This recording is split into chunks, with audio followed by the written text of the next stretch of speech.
आपको आज शुक्रगुजार हूं कि आपने मुझे इस चर्चा में हिस्सा लेने का मौका दिया। क्योंकि मेरे पास वक्त कम है, मैं केवल डेटा के बारे में बात करूंगा। जी, आपके समय है 4 मिनट, 4 मिनट्स। राजनीतिक चर्चा है और इसमें जो सच्चाई है वो इस सदन में आने नहीं वाली।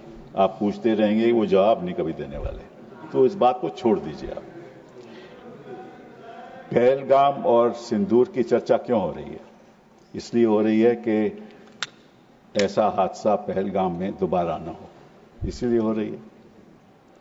और सिंदूर की कि भाई क्या हमारे पास इतनी शक्ति है कि पाकिस्तान हम ध्वस्त कर सकते हैं, इसीलिए बहस हो रही है।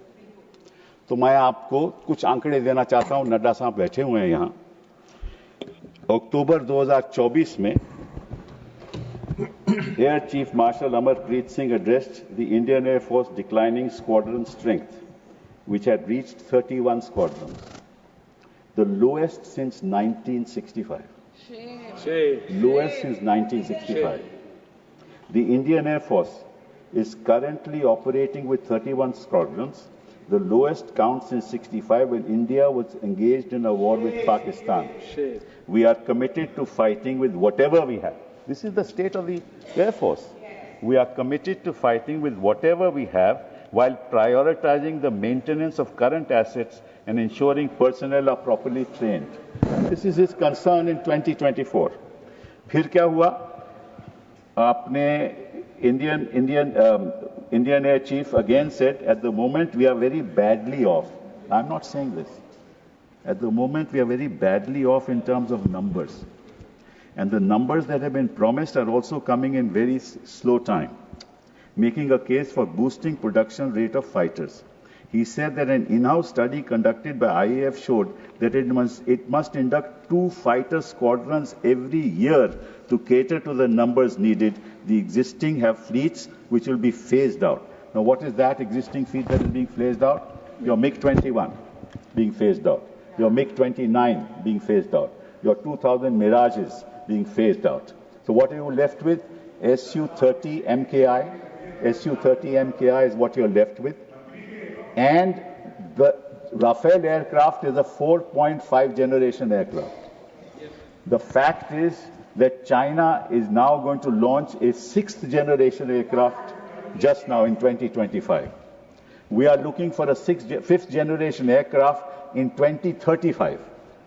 Because the AMCA aircraft will be ready, prototype in 2028, will be in production in 2035. What will we do by then? And this, I'm not saying this. If you are so much concerned about the defense of our country, what have you done in the last 11 years while you were sitting in power? You must answer that. There is no point blaming each other कि वो तो सवाल पूछेंगे और आप कहेंगे हम नहीं बताएंगे। ये तो आपकी राजनीति है। दिस इज योर राजनीति। दूसरी बात, एक और बात बताता हूं। HAL ने LCA एयरक्राफ्ट का गठन सोचा था 1984 में। 2001 में अभी तक जहाज तक बना नहीं और 2025 हो गए, एक जहाज नहीं आज तक बना। एक जहाज नहीं, जो हमने कंसेप्चुअलाइज किया था 1984 में। आप क्या कर रहे हो? दूसरी बात, तीसरी बात आपको बताना चाहता हूं, वो ये है कि पाकिस्तान के पास, हमारे पास तो ये 31 स्क्वाड्रन फेजिंग आउट के बाद 29 रह जाएंगे, और पाकिस्तान आज के दिन उनके पास 25 स्क्वाड्रन है, तो लगभग बराबरी है। और साथ साथ में 133 स्क्वाड्रन चीन के हैं। साहब आप मुझे नहीं, आपका समय समाप्त हो गया, समाप्त हो गया। मैं बैठ जाता हूं। आपका समय समाप्त हो गया। सुनना नहीं चाहते तो मैं क्या कर सकते हैं? Your time is over. मैं कोई विवादित बात नहीं कर रहा, मैं देश के प्रति बात कर रहा हूं, कोई विवादित बात कर रहा हूं। मैं देश के प्रति आंकड़े बता रहा हूं देश की जनता को कि आप कितने संगीन हैं, आप अपनी देश की रक्षा के लिए क्या कर रहे हैं। समाप्त हो चुका है, इसलिए हमने बेल बजाया है। और मैंने अभी दूसरा स्पीकर को बुलाया है, doctor Sasmit Patra. Nothing will go on record, doctor Sasmit Patra.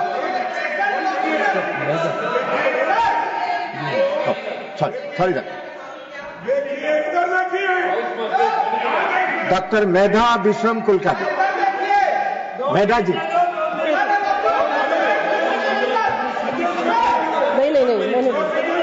मैं नहीं बोलूंगा। Time is over, nothing is going on record.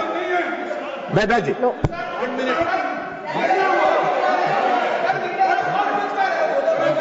पहले से समय कम है, मैं ऐसे भीड़ में नहीं बोलूंगी।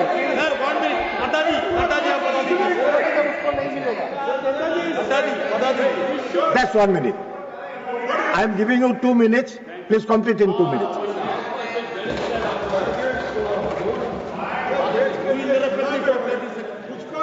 टाइम दे दिया, आप बात बात पर क्यों उठ जाते हैं? आप एलो किया है।